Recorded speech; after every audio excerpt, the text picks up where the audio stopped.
The faded diner receipts in Sarah's apron pocket weighed heavier than the trays she carried, each crumpled dollar destined for a family that never said thank you. Outside the frosted windows of Rosie's Diner, a bitter Pennsylvania snowstorm was already starting to blanket the small town, even though Thanksgiving was still 3 days away.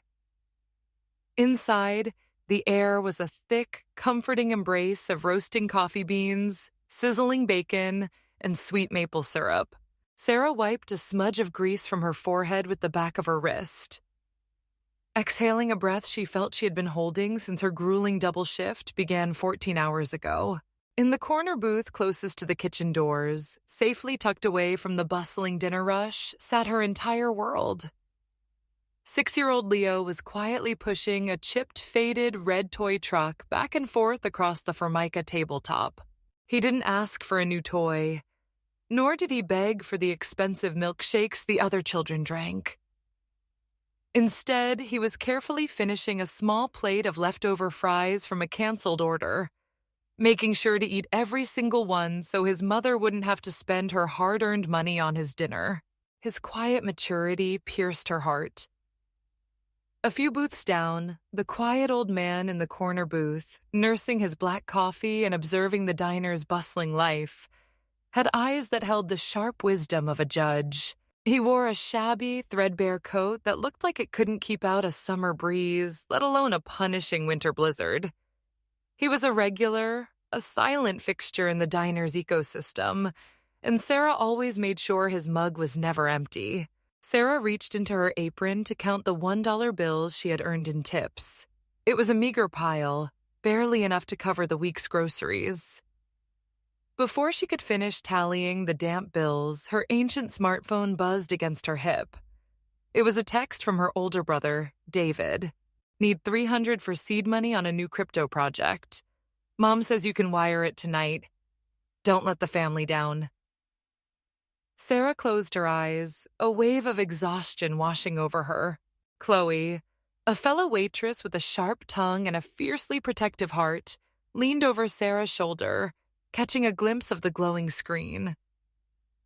"Tell me you aren't going to send that lazy bum another dime, Sarah," Chloe whispered harshly, wiping down the counter with aggressive strokes. "You're a single mother working yourself to the bone. You are not their personal ATM. When was the last time David bought little Leo so much as a pair of winter socks?"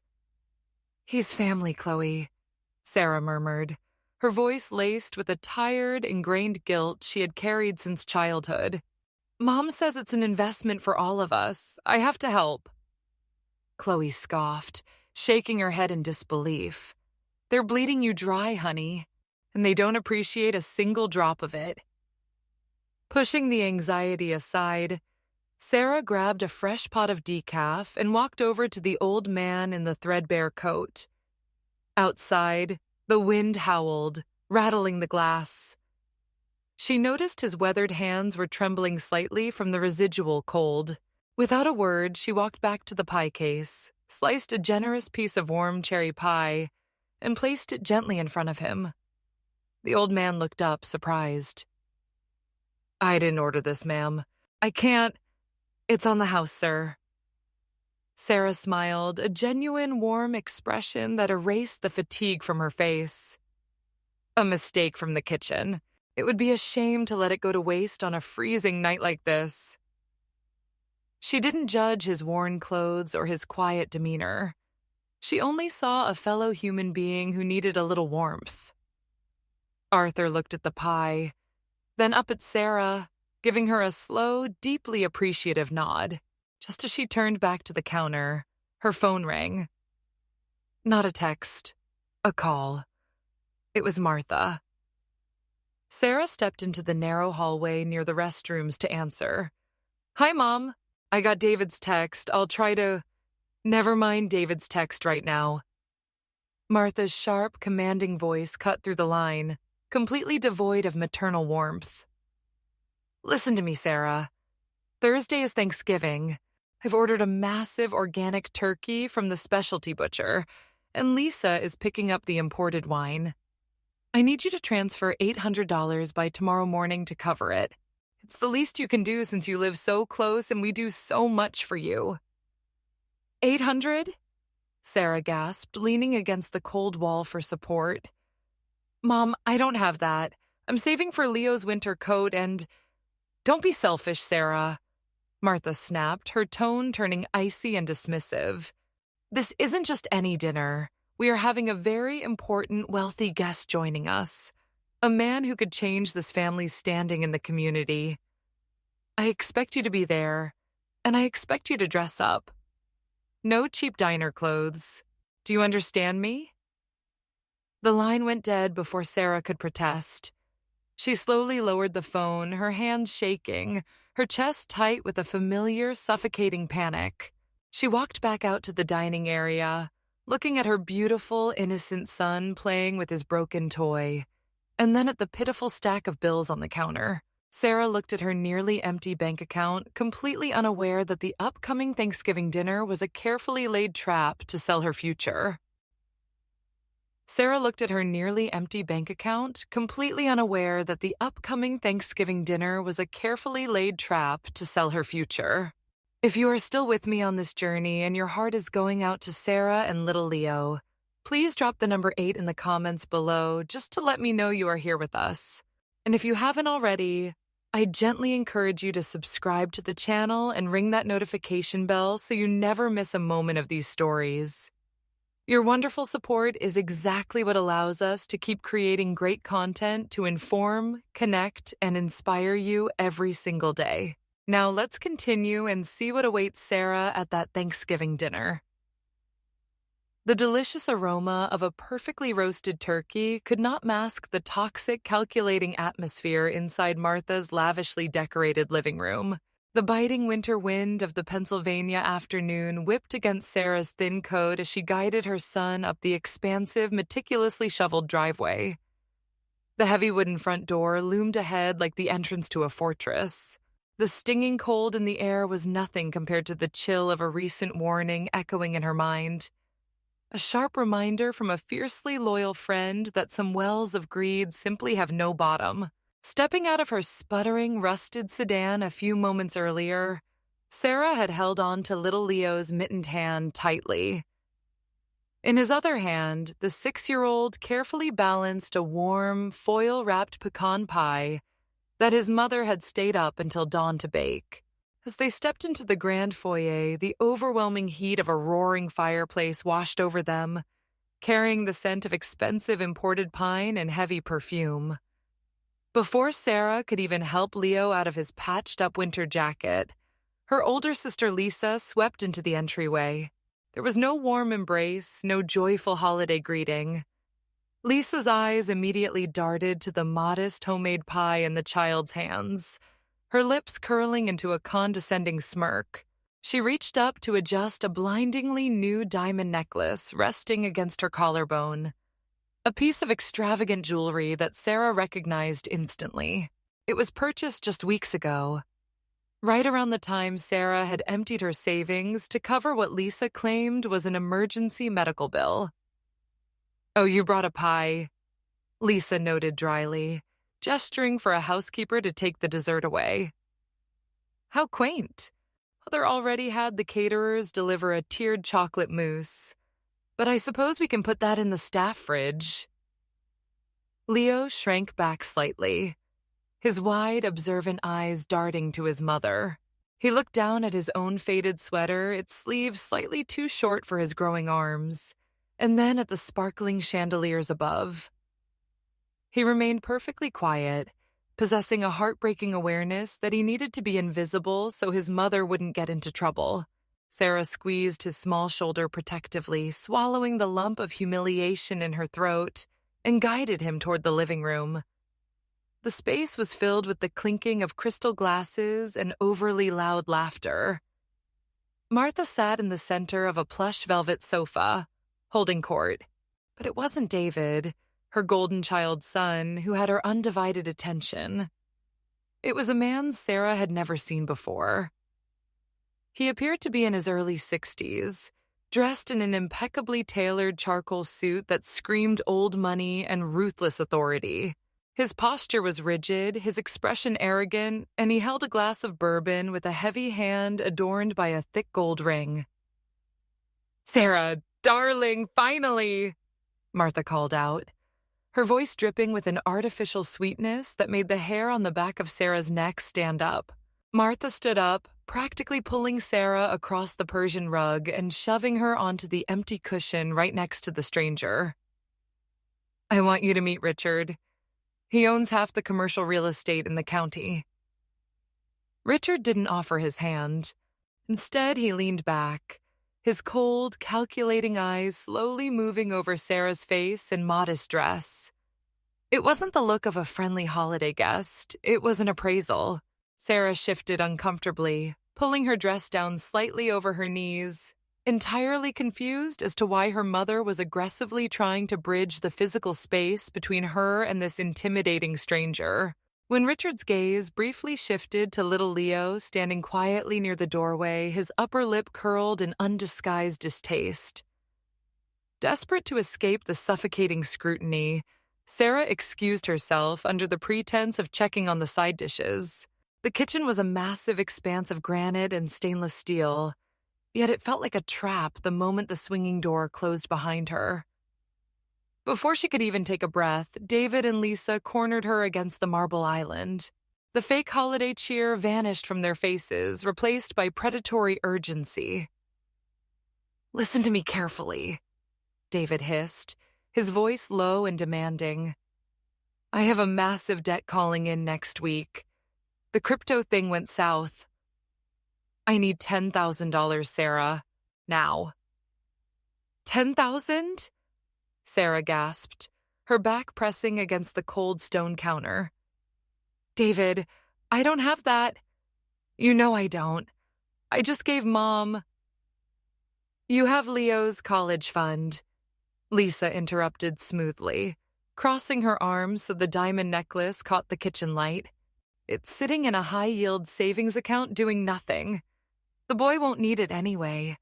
Not if he turns out to be as useless as his father. Just drain the account. We are your family, Sarah. You owe us." A sudden fierce heat rose in Sarah's chest, burning away decades of ingrained obedience. The sheer audacity of asking a struggling waitress to sacrifice her child's future for their reckless greed was a bridge too far. She looked at her brother and sister, dressed in designer clothes bought with her sweat and tears, and her maternal instinct flared into an iron wall. "No," Sarah said. It was a single, unwavering word that seemed to shock the very air in the room. "I will never touch a single penny of my son's future. Never." David's friendly facade instantly dissolved into a mask of pure entitled rage. His face turned a dangerous shade of red, and he took a heavy, intimidating step toward her, raising a hand as if to strike the counter next to her. Just as the tension in the kitchen reached a boiling point, Richard stepped into the doorway, his eyes scanning Sarah like a prized piece of property on an auction block. A forced, arrogant smile from a rich man felt colder than the bitterest Pennsylvania winter storm. The extravagant Thanksgiving dinner table stretched out before them, a grotesque display of wealth built entirely on the foundation of a single mother's exhaustion. Crystal goblets caught the light of the roaring fireplace, and the massive organic turkey sat perfectly roasted in the center, surrounded by expensive imported truffles, artisan cranberry sauce, and delicate porcelain plates. Every single bite, every drop of wine, had been funded by the crumpled dollar bills and agonizing double shifts of the very woman they now treated as a secondary citizen in her childhood home. The important guest Martha had boasted about was now revealing his true controlling colors, proving Chloe's worst fears right in a way Sarah could never have imagined. "Let us bow our heads," Martha announced, her voice adopting a practiced, pious resonance that echoed off the high vaulted ceiling. She reached out, grasping Richard's hand with exaggerated reverence, while actively ignoring Sarah, who sat rigidly on her left. "Lord, we thank you for the immense blessings of this family, for our continued prosperity, and for bringing new, valuable connections into our home to elevate our standing. Amen. The hypocrisy of the prayer tasted like ash in Sarah's mouth. There was not a single word of gratitude for the sweat that had paid for the feast, nor a blessing for the quiet child sitting at the end of the table. As the imported wine began to flow, the true ugly nature of the gathering quickly unraveled. Richard did not engage in polite holiday small talk or ask about Sarah's interests. Instead, he treated the conversation like a hostile corporate acquisition, asserting his dominance with every word. Martha tells me you spend your days carrying plates and wiping down tables at a local diner, Richard remarked, pausing to take a slow, deliberate sip of his aged bourbon. His eyes swept over Sarah with unabashed condescension, taking in her simple, off-the-rack dress. Working on your feet for spare change from strangers? It's truly no life for a woman of your age. It lacks dignity. It lacks class. Instead of defending her daughter's hard work and fierce independence, Martha nodded eagerly, her expensive diamond earrings catching the chandelier's light. Exactly what I have always said, Richard. Sarah has lacked direction since her unfortunate circumstances left her entirely alone. We've been desperate for her to find some real stability, a proper, wealthy household to manage. Well, I am a man of considerable means and influence, Richard continued smoothly, leaning closer to Sarah, invading her personal space with the heavy, suffocating scent of expensive cologne and cigar smoke. My estates require a certain touch, a wife who knows her place, who can host galas, and who can elevate the family's status in this town. In return, I take care of everything financially. David and I have already discussed how my generosity could immediately resolve his little liquidity issues and business debts once our union is formalized. The clinking of silverware seemed to deafen Sarah. She looked across the table at David, who was busy stuffing his face with prime roast, refusing to meet her eyes.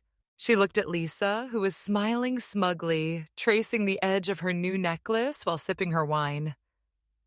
The horrifying truth hit Sarah with the force of a physical blow, stealing the breath from her lungs. They weren't just demanding her meager savings anymore. They were brokering a transaction. Her own mother, brother, and sister were actively trying to sell her off to a wealthy, arrogant stranger to clear their debts and buy their way into the town's high society. She was nothing but a commodity to them, a final, desperate payout to secure their luxury. Across the long table, little Leo sat perfectly still, his small hands carefully gripping a heavy silver fork that was too big for him. He was meticulously eating a small scoop of plain mashed potatoes, terrified of dropping a single crumb on the pristine white tablecloth. He made no noise, his wide eyes darting nervously between the loud adults, desperately trying to remain invisible so his mother wouldn't be yelled at. His patched-up sweater stood out like a sore thumb against the backdrop of silk and velvet. Richard's gaze drifted toward the quiet child, and the arrogant, calculated smile vanished, replaced by a look of profound, visible disgust. He pointed his butter knife toward the 6-year-old as if gesturing to a stray, diseased animal that had wandered into his pristine dining room. Of course, there would have to be some immediate, non-negotiable adjustments to our arrangement, Richard stated coldly, his voice slicing through the room's tense silence like a blade. I am a businessman. I require order and perfection. I certainly do not tolerate other men's baggage cluttering my household. Martha gasped in mock sympathy, shaking her head, while David nodded along in greedy agreement. There is an excellent, highly disciplined boarding facility upstate, Richard continued, completely ignoring the fact that the boy's fiercely loving mother was sitting mere inches away, her heart pounding against her ribs. It runs year-round, holidays included. It builds character and keeps them out of the way. Out of sight, out of mind, as they say. The boy will be packed up and sent there immediately after the wedding. It's the only logical solution. Sarah's grip on her fork tightened until her knuckles turned stark white, the final thread of her lifelong patience finally snapping. Sarah's grip on her fork tightened until her knuckles turned stark white, the final thread of her lifelong patience finally snapping. If you are still with me in this emotionally charged moment and you stand with Sarah, please drop the number 1 in the comments below just to let me know you are here. I would also love for you to leave a meaningful comment or a warm wish for little Leo and his brave mother as they face this betrayal. And if you haven't joined our community yet, I warmly invite you to subscribe and ring that notification bell so you never miss any of these powerful videos. Your beautiful support is exactly what helps us continue creating great content to inform and inspire you every single day. Now let's continue and witness the unstoppable force of a mother's love. The clatter of expensive silverware abruptly stopped as the true ugly cost of their Thanksgiving dinner was finally spoken aloud. The extravagant golden brown turkey sat ignored in the center of the table, its heat dissipating into the tense air, much like the final shreds of Sarah's familial loyalty. Outside, a harsh, punishing Pennsylvania snowstorm battered the frosted glass of the dining room windows, the howling wind perfectly matching the storm brewing inside the young mother's heart. The wealthy man's cruel, casual condition to ship her beloved son away to a strict year-round institution felt agonizingly familiar. It was the exact same cold, transactional brand of affection Sarah had endured from her own mother her entire life. A love that always came with a crushing price tag and impossible conditions. But to see that same toxic condition applied to her innocent 6-year-old was a revelation that shattered her perception of reality forever. Now, abandoning all pretense of holiday joy or familial warmth, Martha leaned forward over her pristine porcelain plate. She demanded that her daughter accept this horrific marriage arrangement immediately, citing it as the ultimate necessary sacrifice for the family's survival and social elevation in the town. David quickly chimed in, his face flushing a deep, greedy red as he listed a frantic series of fabricated financial emergencies. He spoke of ruined cryptocurrency investments, impending foreclosures, and massive personal debts that only Richard's vast real estate wealth could magically erase. Lisa, the 6-year-old, shrank back into his oversized, velvet-upholstered chair, his small elbow accidentally catching the edge of his heavy crystal water goblet. It tipped over with a dull thud. The ice, it was a, Lisa, sitting back, he swore, in that, her voice, holding her, with a, she was, affirm, Martha, the matron, leaning back, heavy, the bite, he stood, stepping, more just, the air, instead, he entered, he was a, with, Arthur, the entire, the litig, he outlined, the threat, he assured, the freeze, she did not, the people, holding, as they, the dying, pushing the, Chloe, there were, he had left, he guided, Chloe, the elder, he described, but one, she had, sitting in the glow of the overhead pendant light, the little boy took a massive bite of his turkey sandwich. He didn't have to worry about dropping a crumb on a pristine tablecloth, nor did he have to shrink himself down to avoid angering a wealthy stranger. He was wearing his patched, slightly faded winter sweater, but surrounded by people who looked at him with genuine adoration. He sat as proudly as a king. A bright, unburdened smile spread across his face, lighting up his eyes as he looked up at his mother. With his mouth half full, he happily declared that this was, without a single doubt, the greatest, most wonderful holiday he had ever experienced. Because for the first time in his life, he finally felt completely safe. The secret ATM was permanently closed, but as Sarah looked at the genuine smiles around her, she knew her life had just become richer than she ever imagined. As the snow continued to fall quietly over that small Pennsylvania town, Sarah and Leo finally found the warmth they truly deserved. Not in a cold, grand mansion, but in the simple, unconditional embrace of a chosen family. It serves as a gentle reminder that when we strip away our harsh judgments and the empty veneers of wealth, we open the door to genuine compassion. True kindness, given freely to those society often overlooks, always has a beautiful, miraculous way of finding its way back home to us when we need it most. As the storyteller, my heart aches for the years Sarah spent seeking love from those who only saw her as a transaction. Yet it swells with immense pride seeing her finally realize her own worth to protect her little boy. If her journey to freedom and the sweet justice of a mother's fierce love touched your heart today, I warmly invite you to share your own thoughts in the comments below and subscribe to Retribution Raw. Let's continue to build a community together that celebrates the triumph of the human spirit, the beauty of second chances, and the quiet, undeniable power of unconditional goodness. The crisp Charleston autumn air smelled of pine needles and expensive Tom Ford cologne. But to Elena Crawford, the evening already felt like holding her breath. She adjusted her grip on the heavy glass pie dish she was carrying, the residual warmth seeping through her coat. It was a homemade pecan pie, baked from her late grandmother's cherished recipe, a quiet offering of genuine Thanksgiving spirit meant for a night that otherwise felt entirely transactional. Beside her, Julian Sterling killed the engine of his dusty 2014 Ford F-150. The truck sat in stark, almost comedic contrast to the gleaming fleet of Mercedes and Lexuses lining the sweeping driveway of the historic colonial estate. Julian didn't seem to notice or care about the disparity. He stepped out, the gravel crunching beneath his sturdy work boots, and walked around to open her door. He wore a clean but noticeably faded flannel shirt under a worn Carhartt jacket. It was the same jacket he wore when they went to Rosie's Diner on Sunday mornings, where he would quietly leave 30% cash tips for the elderly waitresses without ever making a show of it. That quiet, steadfast decency was exactly why Elena loved him. But as she looked at the towering, illuminated columns of the estate, she knew it was the exact reason her family would dismiss him entirely. "Ready?"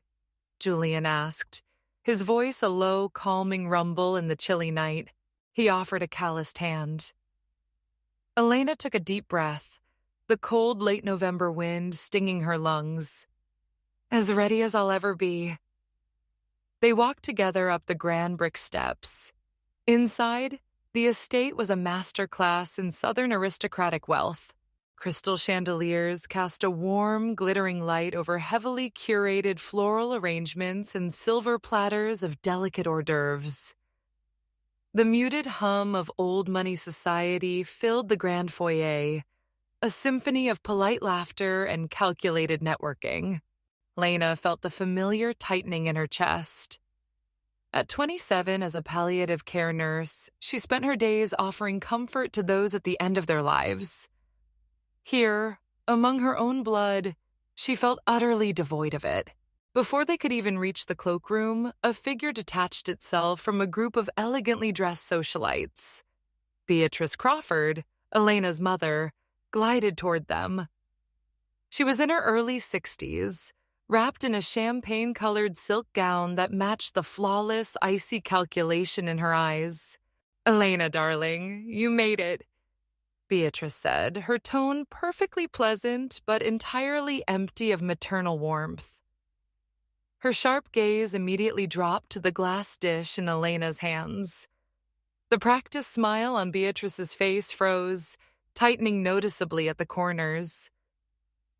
"And what is that?" "It's Grandma's pecan pie," Elena said, trying to keep her voice steady despite the sudden flutter in her stomach. "I thought it would be nice for Thanksgiving, a bit of family tradition." Beatrice let out a breath that was half sigh, half scoff. "Oh, bless your heart, Elena," she murmured, the classic Southern phrase deployed with lethal precision. "But we have a Michelin-starred French pastry chef handling the desserts tonight. We simply can't put that on the buffet. It would ruin the entire aesthetic of the menu." Before Elena could utter a word of protest, Beatrice elegantly snapped her fingers, summoning a passing waiter in a crisp white uniform. "Please take this to the kitchen. Leave it in the back fridge, completely out of the way," she instructed, smoothly prying the pie from Elena's hands and handing it over as if disposing of a nuisance. She then turned back to them, seamlessly producing two small gold-embossed seating cards. Now, I've put you both at table 9. It's just through the doors and to the left. You'll be very comfortable there. Elena didn't need to look at the elaborate floor plan to know exactly where table 9 was. It was the exile table, the one shoved nearest to the swinging kitchen doors, safely tucked away from the VIPs, the cameras, and the people her family actually wanted to impress. A heavy wave of humiliation washed over her, the familiar, suffocating sting of being the family's eternal disappointment. "Thank you, Mrs. Crawford," Julian said politely, his rugged face perfectly unreadable. Beatrice offered a tight nod, deliberately not meeting his eyes. "Enjoy your evening." She spun on her heel, instantly returning to her wealthy friends with a bright, fabricated laugh. Elena stared at the polished marble floor, fighting the sudden, overwhelming urge to turn around and walk right back out to the truck. But before she could move, Julian gently placed a hand on the small of her back. Instead of guiding her toward the ballroom, he steered her down the narrow side corridor, following the exact path of the waiter who had taken her pie. "Julian, what are you doing?" she whispered urgently, looking around. He didn't answer until they reached the edge of the bustling catering kitchen. He gracefully intercepted the waiter, who looked thoroughly startled by the intrusion. "Excuse me," Julian said, his tone impeccably polite but carrying a quiet, undeniable authority. "Just a moment with that, please." Julian reached over to a nearby prep station, picked up a clean silver dessert fork, and smoothly cut a generous piece directly from the center of the banished pecan pie. He took a deliberate bite, chewing slowly amidst the chaotic symphony of shouting chefs and clattering copper pans. He swallowed, then looked directly into Elena's eyes, his expression completely sincere and remarkably tender. "That," Julian said softly, "is the best thing in this entire building." The tight, painful knot in Elena's chest instantly loosened, letting a breath she didn't know she was holding escape. He wasn't performing. He meant every single word. In a house overflowing with expensive illusions and polite cruelties, his kindness was the only thing that was real. He handed the fork back to the bewildered waiter, gave the young man a small nod of thanks, and turned back to Elena, his calloused fingers finding hers. As Julian took her hand and led her into the glittering, crowded ballroom, 50 pairs of judgmental eyes swept over them, but none were as cold as the gaze waiting at table 1. "Before we step into that dining room to see what happens next, I have a quick question for you. If you are still watching and finding Elena's story valuable, please leave the number 8 in the comments below just to let me know you're here with us. And if you haven't already, I highly recommend subscribing to True Drama Diaries and tapping that little notification bell so you never miss a moment. Your wonderful support is exactly what helps us continue creating great stories to inform, comfort, and inspire you. Thank you for being part of our family. Now let's get back to the dinner. Table 9 felt less like a seat at a Thanksgiving banquet and more like an island for the family's exiles, complete with a significantly smaller floral centerpiece, while the tables closer to the center of the grand dining room boasted towering, elaborate arrangements of white orchids and cascading autumn leaves. Table 9 was adorned with a modest, almost apologetic cluster of wilted hydrangeas. It sat precariously close to the kitchen's swinging doors, subjecting its occupants to a constant chilly draft and the muffled shouts of the culinary staff. Elena took her seat, her movements stiff and guarded. She smoothed the heavy white linen tablecloth beneath her fingers, staring at the perfectly polished silver cutlery, the ambient noise of the room, a symphony of clinking crystal wine glasses, Polite murmurs and the soft, elegant strains of a string quartet tucked into a corner alcove felt heavy and oppressive. It was the sound of a world that had always demanded her conformity and punished her individuality. Julian sat beside her, seemingly oblivious to the glaring social demotion. He reached across the table, his calloused, weather-beaten hand coming to rest gently over hers. The rough texture of his skin against her own was a physical reminder of the hard, honest work he valued above all else.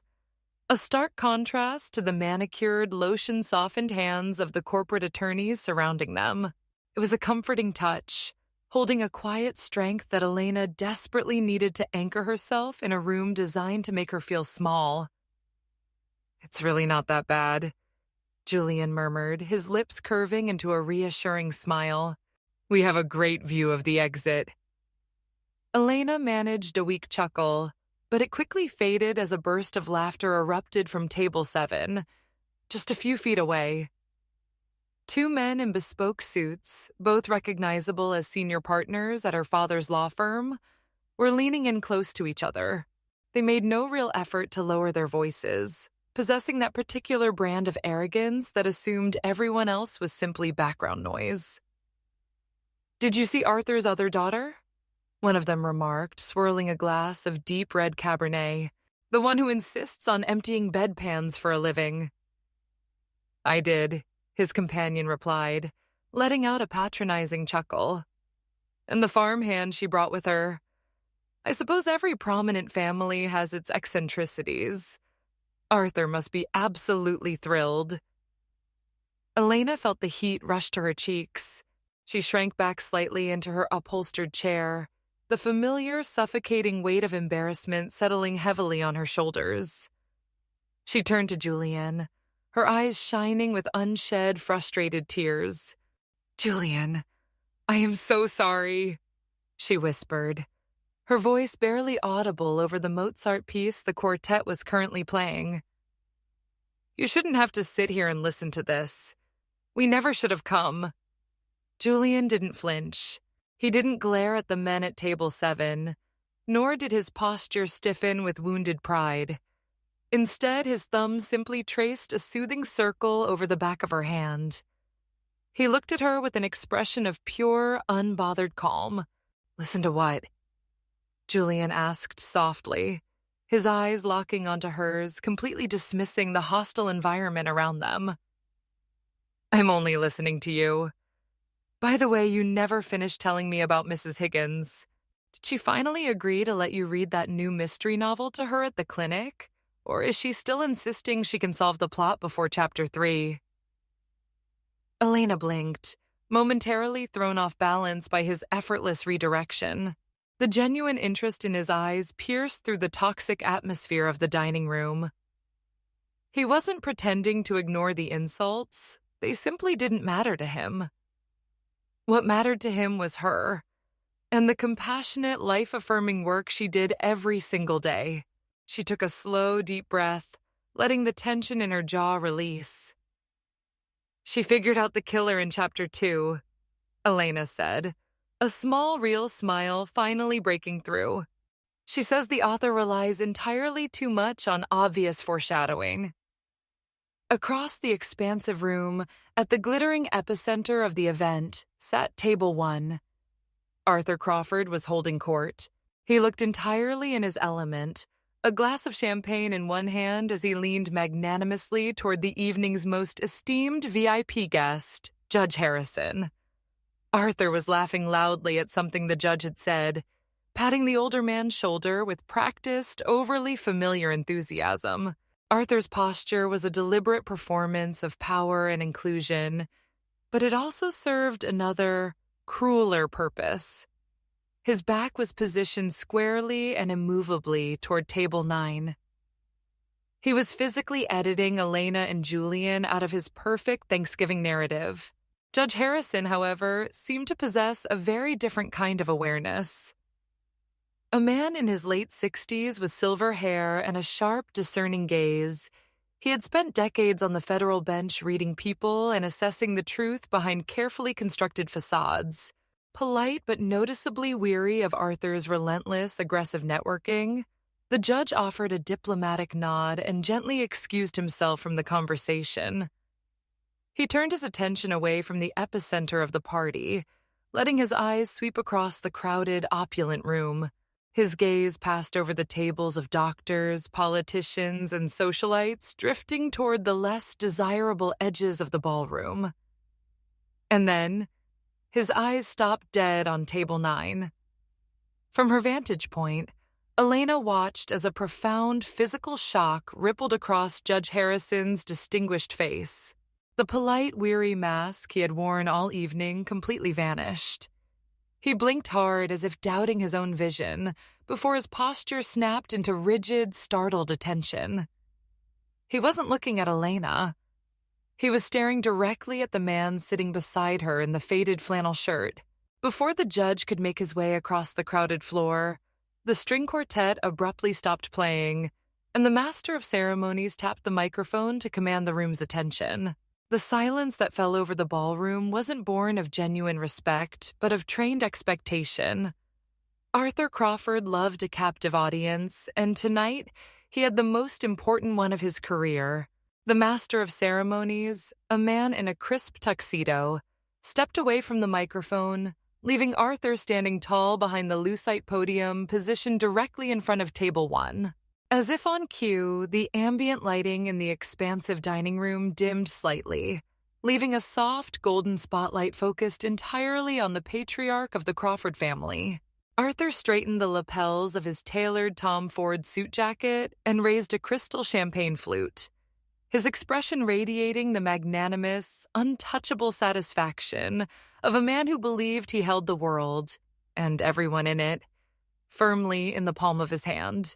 "Good evening, esteemed friends, colleagues, and family," Arthur began, his voice a smooth, practiced baritone, honed by 3 decades of delivering closing arguments in federal courtrooms.